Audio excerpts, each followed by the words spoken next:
you do anything with your minimalism, really examine your thoughts and what they mean to you, because then that creates the foundation of your actions and then creates the foundation of your character. Hey there, my handsome and pretty little Cobras, and welcome back to the Cobras Nest. For those who are new, my name is Mignon Cobra and I make minimalism videos. Today's video is going to be Minimalism and Zen, 10 minimalism quotes to help up your minimalism game. So without further ado, let's just get into the video. Let's get it, let's go! Woo! I'm making this video because I think it would be really fun to kind of give you guys a little bit of like tips and tricks on things that have really helped me with letting go of material possessions. I still like material stuff, but I've come a really long way in practicing not attaching myself or putting that much value on material stuff, and it really did help because with Zen, you kind of become more attached. I mean, you become more in tune with your spiritual side or just more philosophical side, and I thought that maybe this could help some people out who might be like struggling. Okay, number 1. Life is a balance of holding on and letting go, by Buddha. Disclaimer, I'm not sure if Buddha himself said these, but this is the things that I've picked up from all like the different readings I've done and like the Buddhism app that I have. So if I'm wrong, please feel free to leave a comment down below. So this one is an interesting one because life is a balance of holding on and letting go. How can we apply this to minimalism? That was one of the things I actually had a lot of problems with, kind of like shifting gears in terms of like my minimalism. I didn't know how long to hold on to something and also when not to hold on to something. That's actually something that I struggled with, and it was actually finding the balance that definitely helped up my minimalism game. Before, I would hold on to things for way too long, I don't know, years upon years, and I also went through a phase where I held on for stuff way too quickly. I guess during my consumerism days, like I would buy and I would chuck, I would buy and declutter, and then in my extreme minimalism days, I was like kind of extreme and I was like decluttering like crazy. So I really had to find that happy medium between cherishing something and then also knowing when to let something go, and then also knowing to cherish something and to stop decluttering and letting things go. So it's just something that you have to play with and figure out. I think for myself, a good step was to kind of learn to appreciate things, and then also to think long and hard before I got rid of things, and not to just randomly chuck or rid myself of things so I could go out and buy new things. All right, number 2, you only lose what you cling to, Buddha. That one was something that was really important for me. I really did struggle with clinging to things and also not clinging to anything at all. I used to hold on to a lot of ideologies, and I guess material stuff too, because they kind of represented the ideologies that I was holding on to. A lot of the things that I couldn't let go of or declutter in terms of like sentimentality were because I couldn't let go of the ideas behind them. I thought that the objects I was letting go of were the representation of me letting go of that part of my identity. So I struggled for a really long time letting go of makeup, letting go of luxury bags, letting go of certain types of clothes, because I felt like my identity was tied to them. Some examples I could give was high-end makeup. I felt like high-end makeup represented my value. I couldn't let go of luxury bags or luxury or just like the desire for luxury, because I felt like that represented my worth as a person. Like I worked hard so I can afford these things, therefore I'm a better human being.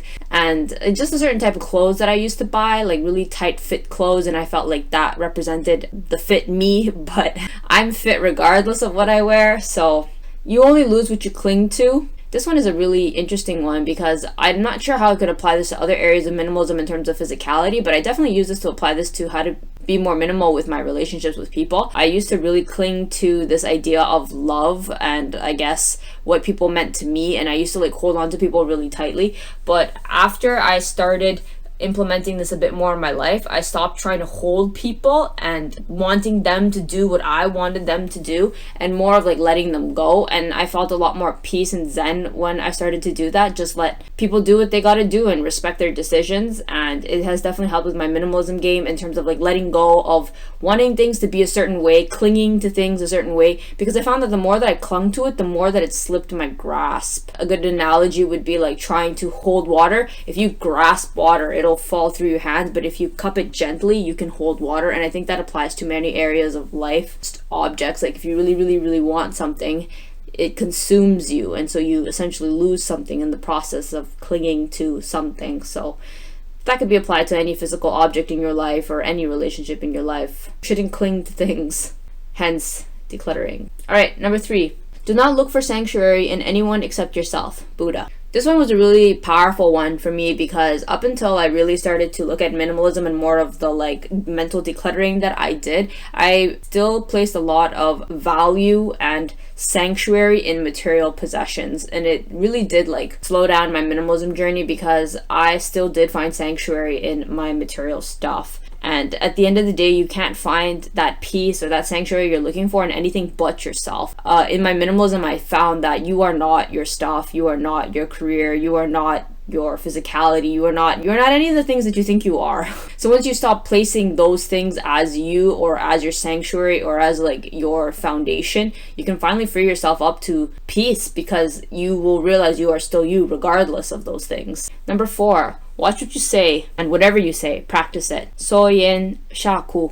This one is also really good because there was a period in my time where I really didn't like myself, so I would lie and manipulate others to get what I wanted. I'm old enough now and enough time has passed for me to be able to say that with a smile, but yeah, you know, when you're young, sometimes you do and say stupid shit, and that quote really spoke to me because if you say something, you should do it. You should practice what you preach. I know that a lot of people don't, but the only person you do a disservice to is to yourself. And that is something that I've really stuck with. Like, if you're not going to tell the truth, at least don't lie. And that's something that I've tried to stick to. Like, I don't even say white lies to the best of my abilities. Like, I don't tell people something that I don't truly think. Like, I don't think, oh yeah, like that dress looks good on you when it doesn't. I just say it's not for me or it's not my taste, and I leave it at that. I don't like to say things that I don't truly agree with, and it's actually helped free up it's kind of made me a better person because I'm not here spouting shit that I don't truly believe in. So that one, in terms of like, what does that have to do with minimalism? You minimize the negative things that come out of your mouth when you stop saying things that aren't true or not things that you truly believe. You quit the cognitive dissonance that happens with not really liking yourself because you're telling people what are not really your thoughts when you really wish that you could speak your mind, and that's just not really a way that you want to live. So you should definitely speak your truths, and this is kind of akin to the fine art of not giving a fuck. You really should stick to your guns and speak your mind, and if you don't like what's coming out of your mouth, it's because you ought to reflect on what's coming out of your mind.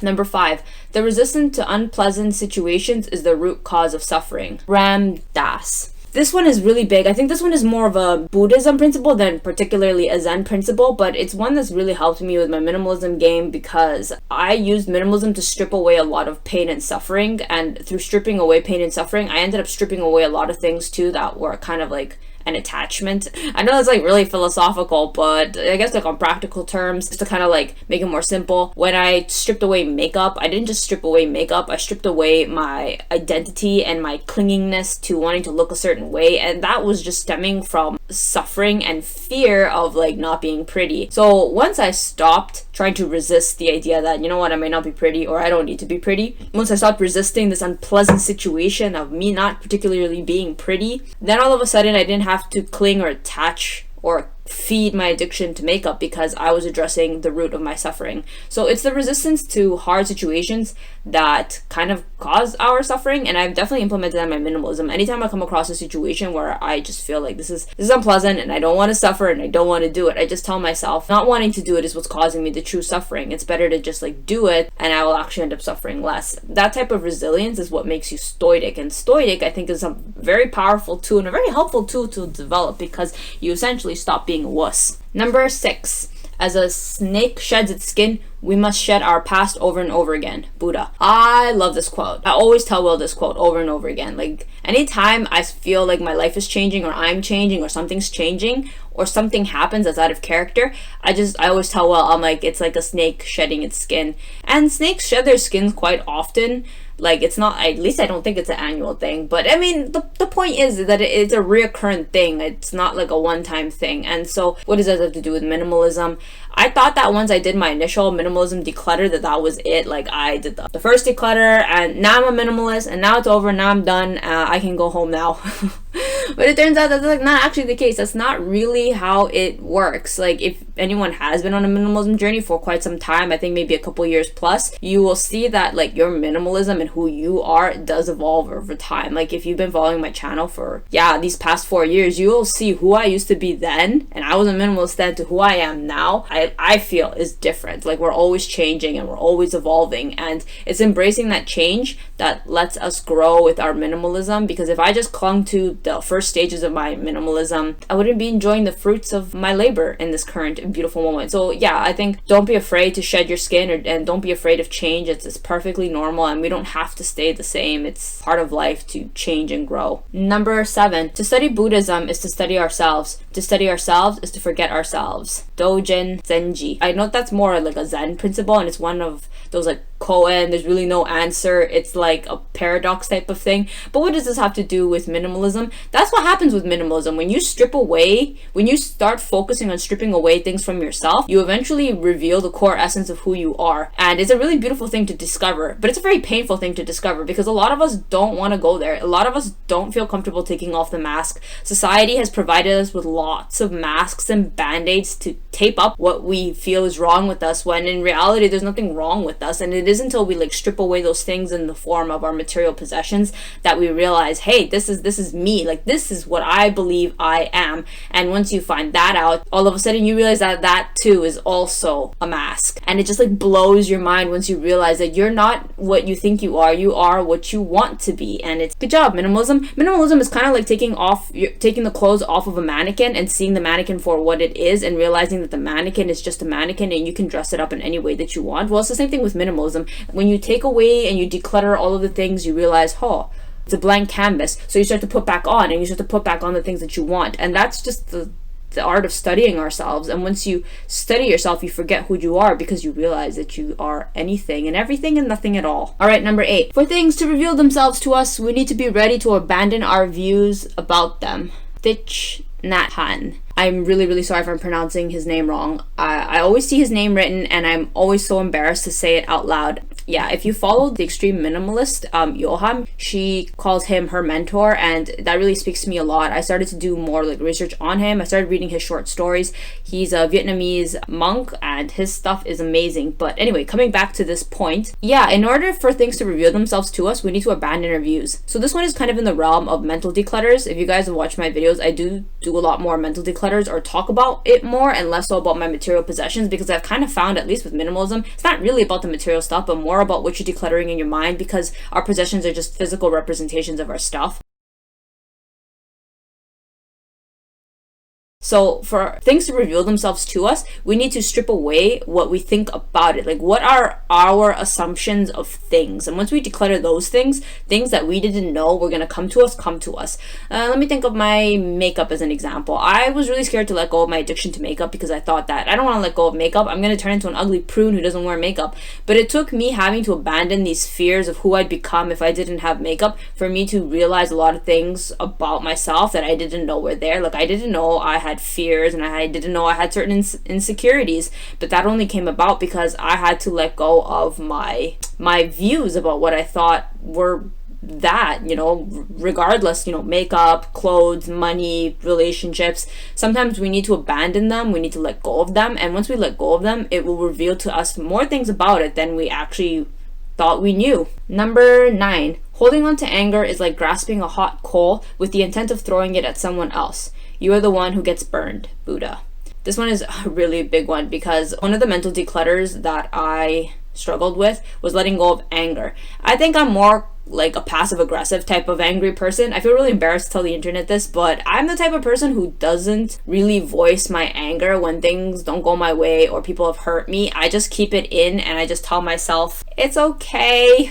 I hate you, but it's okay. And it's a very unhealthy thing, because in the end, the only person who ended up getting hurt was me. I would just get built up with resentment, and whenever I thought about that person, I didn't feel good, when that person probably wasn't thinking about me at all. So I've kind of learned to let go of anger as it comes. Like, when things don't go my way or somebody does something that hurts me, I forgive them, not for them, but I forgive them because I need peace. Like, me being angry at them only hurts me, it doesn't hurt them, so I'm better off forgiving them and moving on with my life. So A good mental declutter to up your minimalism game is to let go of anger. Declutter anger. It's not going to serve you. Like a dish, what is it? Revenge is a dish best served cold. No, it's not. It's a terrible dish. Don't eat it. You'll get sick. Number 10. Mind your thoughts as they become your words. Mind your words. They become your actions. Mind your actions as they become you.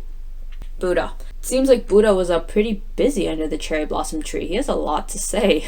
This one is really important because it's not particularly a minimalism thing so much as it's like a life tip, but at the core of it, I know a lot of people, praise the law of manifestation, like my thoughts created my reality, which is also something that Buddha said, but it really truly does begin there. A lot of people talk about it took changing my mind to change my life. You won't change if you don't change what you think. If you don't change how you think, how do you think your actions will change? And if your actions don't change, then you continue to be what your actions are. You aren't what you don't do. So that is something that helped me with my minimalism. As I got rid of stuff in my life, it created space for me to be able to do things in my life to kind of create who I wanted to be. For example, I wanted to become fitter. I wanted to become a fit chick. So I stopped wanting to be a fit chick and actually started becoming a fit chick, and that really only did change because my mind had changed. My mind thought thoughts like, oh, I have time now, so I should work out. Oh, I really want to work out, so I'm gonna work out. And it wasn't because I wanted to be a fit chick that I was a fit chick. I was a fit chick because of my actions, and my actions only came about because of my thoughts. So if you do anything with your minimalism, really examine your thoughts and what they mean to you, because then that creates the foundation of your actions and then creates the foundation of your character. Okay, this video is getting long-winded. This is probably going to be 20 minutes, but it is 10 minimalism and Zen life hacks. If you enjoyed this video, thank you so much for watching, and I'll see you in the next one. Bye!